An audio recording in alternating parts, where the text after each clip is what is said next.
ఈవేళ నేను మీకు చెప్పబోయేది అందరూ అంటారు, నోటితో అనండి, దైవ సంకల్పమును గ్రాహ్య పరచుకొనుట. దైవ సంకల్పమును గ్రాహ్య పరచుకొనుట. నోయింగ్ గాడ్స్ మైండ్ అనండి, నోయింగ్ గాడ్స్ మైండ్. కొందరు ఏమంటారంటే నోయింగ్ గాడ్స్ విల్ అంటారు. ఎందుకంటారంటే రకరకాల ఇంగ్లీషులు ఉంటారు.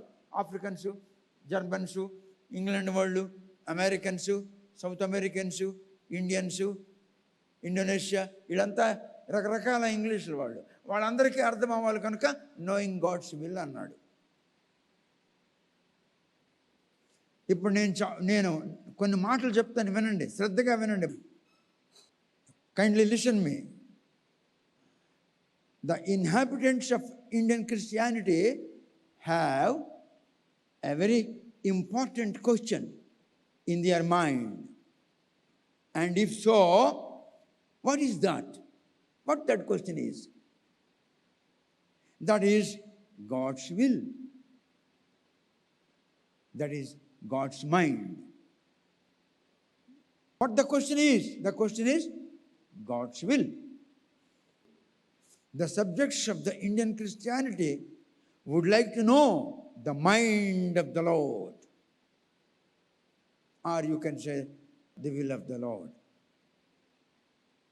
The mind of the Lord in their lives. The subjects of the Indian Christianity have a question in their mind. What the question is? The question is to know the mind of the Lord. But it's a question. The mind of the Lord, what? The mind of the Lord in your life. ତୁମ ଜୀବନରେ ଈଶ୍ୱରଙ୍କ ସଂକଳ୍ପନା କ'ଣ? ଏବେ ବୁଝିଲ ଓଡ଼ିଆ ଲୋକ? Now, if any one of them is surrendered by any situation, what's the God's mind shall be in that situation? जो ଲୋକଙ୍କ ଜୀବନରେ ଈଶ୍ୱରଙ୍କ ସଂକଳ୍ପ କ'ଣ ଜାଣିବାକୁ ଇଚ୍ଛା କରୁଛନ୍ତି, ତାହେଲେ ସେଇଟା ତାଙ୍କର ପ୍ରଧାନ ପ୍ରଶ୍ନ. ତାହେଲେ ତାଙ୍କ ସାମ୍ନାରେ ଗୋଟେ ସିଚୁଏସନ୍, ଗୋଟେ ପରିସ୍ଥିତି ଛିଡ଼ା ହେଇଛି. ଜୀବନରେ ଗୋଟେ ପରିସ୍ଥିତି ସୃଷ୍ଟି ହେଇପାରେ. A situation may arise in their eyes. If so, the mind of the Lord in that situation is what? You should know that. First is, what's the mind of the Lord in your life? Well, after knowing the mind of the Lord, if you are walking on the track of the Lord, a divine track, you may have a hindrance over there, a situation might have arisen. Then you must know what's the mind of the Lord in that situation. Unless you know the mind of the Lord of the situation, you cannot cross the situation. You will be there only. You cannot go ahead. What's God's mind? What's God's will of that situation? You should know that. The answer of the question, the answer of this question, I will tell you clearly. The answer of this question, the first thing, the will of the Lord in your life, when you are walking on the track of the divinity, on the way, if you have encountered a situation, you cannot cross the situation, you can't go ahead unless you solve the situation. Then you must know the will of the Lord, the mind of the Lord of the situation. You cannot solve according to your own plan, according to your own thoughts. You must know the mind of the Lord of that situation. After knowing the will of the Lord in that situation, you can cross the situation. Then you shall walk again on the track of the divinity. Now I will tell you very clearly. My explanation will be crystal clear.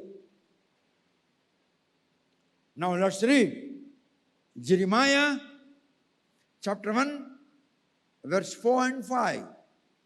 గర్భములో నేను నిన్ను రూపింపక మునిపే నిన్నెరిగి తిని. ఆగు.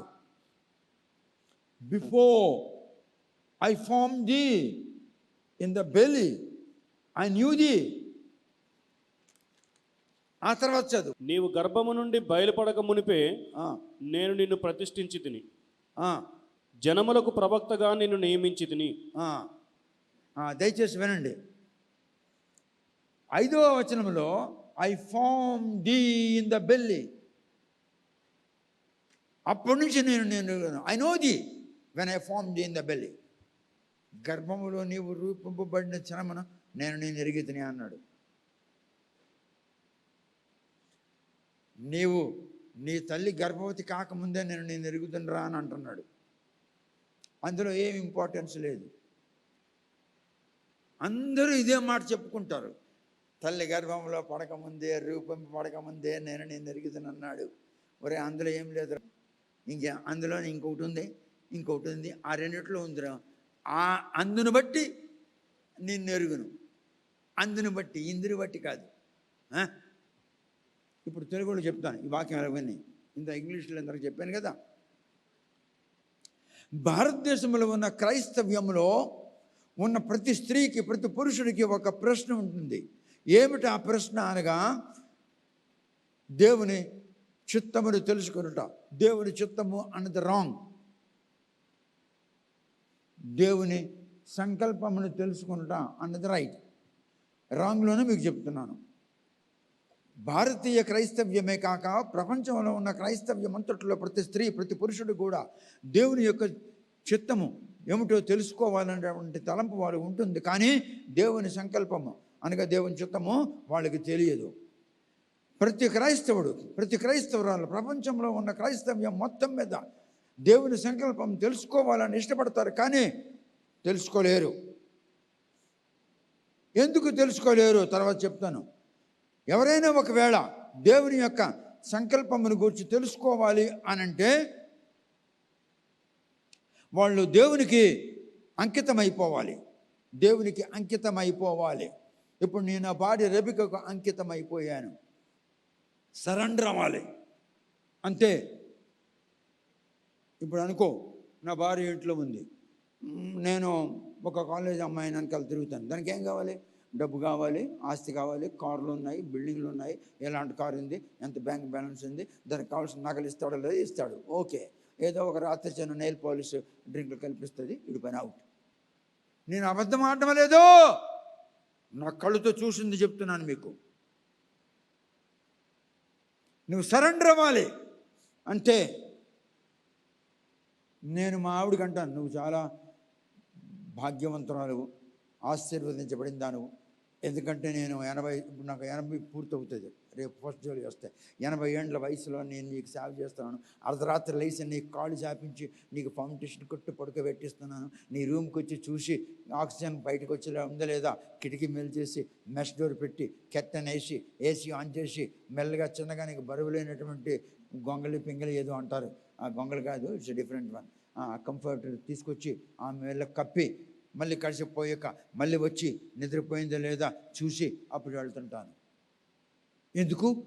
I surrendered my life to my wife. The Christian women and men, క్రైస్తవ్యంలో ఉన్న స్త్రీ పురుషులు దేవునికి సరెండర్ అవ్వాలి.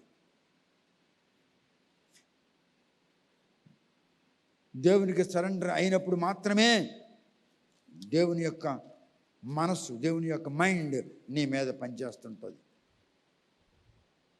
దేవునికి సరెండర్ అవ్వాలి. నా జీవితంలో కొన్ని తప్పులు నేను చేసినాను. ఆ తప్పులు నేను దిద్దుకొని దేవుని చెప్పుకుంటున్నాను. ప్రభా, నేను తప్పు చేశాను, నన్ను క్షమించు. ప్రభా, నేను తప్పు చేశాను, నేను క్షమించు.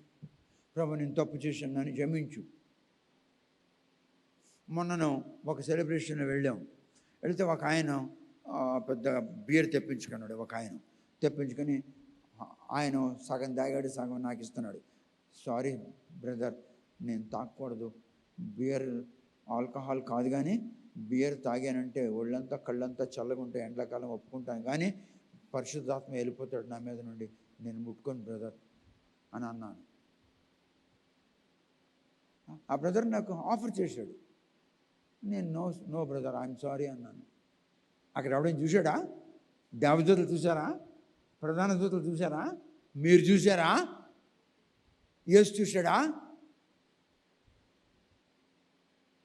మరి నేను బ్రదర్ ఐఎమ్ సారీ, నేను తాగానంటే పరిశుద్ధాత్మ వెళ్ళిపోతాడు. That is called surrendering. Complete surrendering అని అంటాడు ఇంగ్లీష్ వాడు. అది కంప్లీట్ సరెండరింగ్ అన్నది ఇంగ్లీష్, ఇండియన్ ఇంగ్లీష్. దానికి పాశ్చాత్య దేశస్తులు ఎంటైర్ కింద నుండి మీద దాకా మొత్తం entirely you must surrender. Entire surrendering is required, not complete. ఇప్పుడు మీకు సువార్త ఎంత ప్రకటించబడుతుందో దానికి 77 రెట్లు. ఎన్ని రెట్లు? 77 రెట్లు ఎక్కువగా ఇస్లామిక్ మతమును గూర్చినటువంటి మహమ్మద్ను గూర్చి ప్రకటన జరుగుతుంది. మహమ్మద్ను గూర్చి 77 రెట్లు ఎక్కువ. ఎందుకు అనంటే ప్రపంచంలో ఉన్న మహమ్మదీయ దేశవాసులు 50 మంది ఒకటవ్వాలి. ఒకటై జెరూసలేమునకు విరుద్ధముగా నిలబడాలి.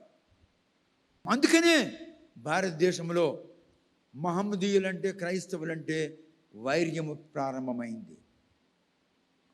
ఇదన్నీ హిజ్కియల్ గ్రంథంలో ఉన్నవి. 7 మార్లు కాదు, 77 మార్లు. ఎందుకంటే యేసు ప్రభువు అంటున్నాడు, ఎన్ని మార్లు క్షమించాను? 77 మార్లు క్షమించన్నాడు. వాళ్ళందరికీ ఈ దేశం, అందుకనే ఇప్పుడు ఈ దేశం పరిగెట్టింది.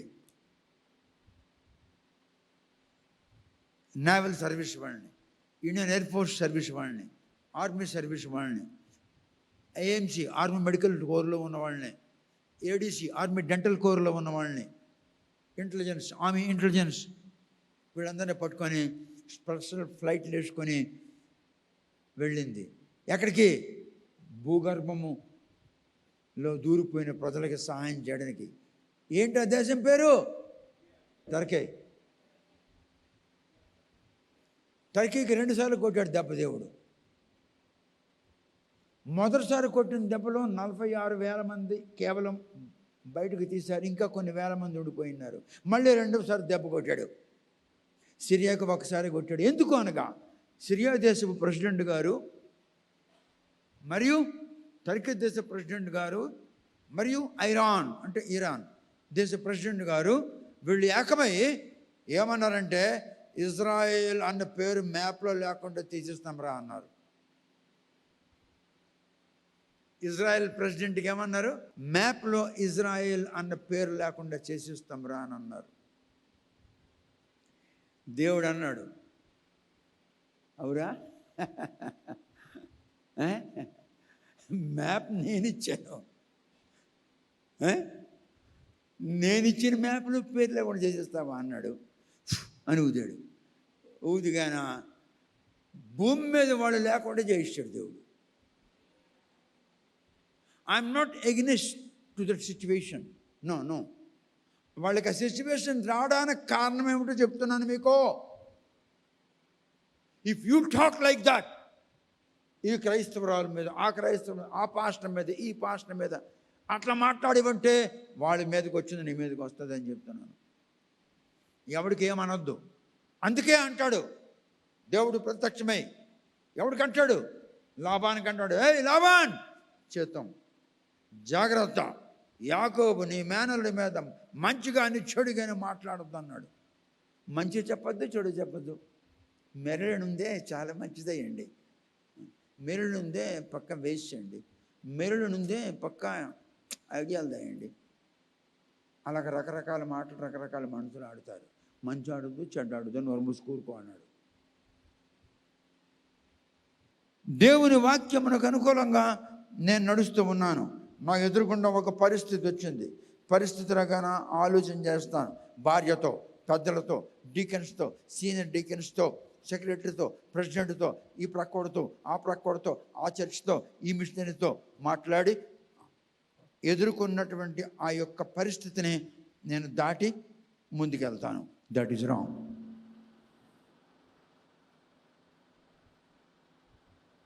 అదే ఇంగ్లీష్లో చెప్పాను వీళ్ళందరికీ కూడా. నీ జీవితంలో, నీ బ్రతుకులో దేవుని సంకల్పము ఏమయ్యున్నదో అది నీవు తెలుసుకునుట ఎంత ప్రాముఖ్యతో, అలాగే నీవు నడుస్తుండగా నీ మార్గములో, నీ ఉద్యోగంలో, నీ ఆఫీసులో, నీ కుటుంబంలో, నీ వీధిలో, నీ సమాజంలో నీకు అడ్డుపడిన, నీవు ఎదుర్కొనిన ఆ సిచ్యువేషన్, దాని విషయమే దేవుని సంకల్పం ఏమిటి? ప్రభువా, ఇది ఎదుర్కొన్నాను, నీ మార్గంలో ఇది వచ్చింది, దీని విషయమై నీ సంకల్పం ఏమిటి? దీని విషయమై నీ ఆజ్ఞ ఏమిటి? దీని విషయమై నీ సలహా ఏమిటి? You cannot solve the situation which you have encountered in your life while walking on the track of the divinity. Don't plan. Don't ask your Bappa and Ajja. Don't ask your Amma and Bappa. Don't ask your so-called pastors and deacons. And ask God, Lord, what's your mind about this situation? What's your will about this situation? Kindly let me know. I cannot plan it. I cannot seek the suggestions. I cannot take the seeking and taking. I cannot seek the situation. I cannot take the situation, the advices of the people. I'm sorry, my Lord. I'm walking on the divine track after reading the Bible and after studying the Bible. I first read it 3-4 times, then I studied over it. I meditated on that. Then I'm walking. While walking, I encountered the situation. The situation, what situation is this? Whether the situation was created by Satan or the situation has been permitted by thee. Bujile udiyalaku.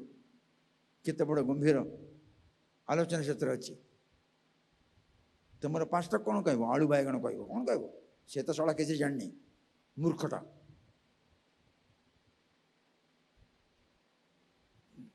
This is not drama. This is not character. This is not practice. This is not constitution. What constitution is? The mind of a man bringing into writing is called constitution. మనిషి బుర్రలో ఏది దూరిద్దో అది వాడు లిఖితపూర్వకంగా తీసుకొని వచ్చి అమలు జరుపుటయే సంవిధానము. సామాజిక సంవిధానం అంటారు తెలుగులో. God cannot give you that constitution. God has never given constitution. God has given you law. ఆయన నీకు నియమావళి ఇచ్చాడు, నియమములు ఇచ్చాడు. నువ్వు దేవుని వాక్యమును 3 సార్లు చదివావు, 4 సార్లు చదివినావు ఒక అధ్యాయం. ఆ తర్వాత ఒక్కొక్క వచనం మీద దీని అర్థం ఏంటో నాకు తెలియదు, దీని అర్థం నా మనసులో ఇలా తోస్తుంది, దీని అర్థం, దీని భావం 3 ఇది అయిండొచ్చు. ప్రభువా, నీ వాక్యంను గురించి నాకేం తెలుసు? దయచేసి నాకు అది బయలుపరచవా అని నీకు కొంచెం బయలుపరచబడింది. నువ్వు దాని మీద కొంచెం నడుస్తూ ఉండగా ఒక పరిస్థితి ఎదురైంది. ఇప్పుడు పరిస్థితిని బట్టి, అమ్మా ఈ పరిస్థితి వచ్చింది, నాన్నగారు, తాతగారు, మామయ్య గారు, పితామహులు అంటే నాయన, మాతామహులు అంటే అమ్మ నాయన, మేనమామలు, అయ్యా సంఘంలో, అయ్యా దయచేసి చెప్పరా, వాళ్ళేం చెప్తారు? ఇప్పుడు నీలోని ఒక క్వశ్చన్ పెడుతున్నాను, నేను పెడుతున్నాను. ఏమిటంటే, నువ్వు లోకములో ఉన్నావా, పరలోకంలో ఉన్నావా? చెప్పలు గట్టిగా గట్టిగా. లోకములో ఉంటూ పరలోక మార్గమును అనుసరిస్తున్నావు. లోకములో ఉంటూ లోక మార్గమును అనుసరించువారు కలరు, లోకములో ఉంటూ పరలోక మార్గమును అనుసరించువారు కలరు. లోకములో ఉంటూ పరలోక మార్గమును అనుసరిస్తుండగా ఒక పరిస్థితి ఎదురైంది. ఆ పరిస్థితి సమాజము ద్వారా ఎదురైందా, అపవాదు శక్తులు ఎదురుపెట్టాయా, సైతాను ఆ పరిస్థితిని పుట్టించాడా, నీ కుటుంబ సభ్యులు నీకు గిట్టని వాళ్ళ పరిస్థితి సృష్టించారా, లేక దేవుడే ఆ పరిస్థితిని సృష్టించి వీడేం చేస్తాడో చూద్దాం, నాకు అడుగుతాడా, లేక ప్లాన్ వేసుకుంటాడా, లేక తాతలను ముత్తాతలను పాస్టర్లను ఇళ్ళని అడిగి ప్లాన్ చేసుకుంటాడా అని దేవుడు అక్కడ సృష్టించాడా? అది ఇప్పుడు నువ్వు అడుగుతున్నావు. మహాత్ముడా, మహనీయుడా, బ్రహ్మదేవుడా, ఓ పరబ్రహ్మ, ఈ పరిస్థితిని నేను ఎదుర్కొన్నాను. ఇది సమాజము ద్వారా, నాకు గిట్టని వారి ద్వారా, శైతాన్ ద్వారా ఈ పరిస్థితి నా మార్గంలో సృష్టించబడిందా, లేక నీవు దానిని ప్రవేశపెట్టి చూద్దాం వీడు నాకు అడుగుతాడా, లేక వీడు సలహాలు తీసుకుంటాడా, వేరే వాళ్ళ సలహాలు అన్న తలంపుతో పెట్టావా? నాకు తెలియదు. దయచేసి ఈ పరిస్థితి గురించి నీ సంకల్పం ఏమిటో నాకు చెప్పు. వండర్ఫుల్.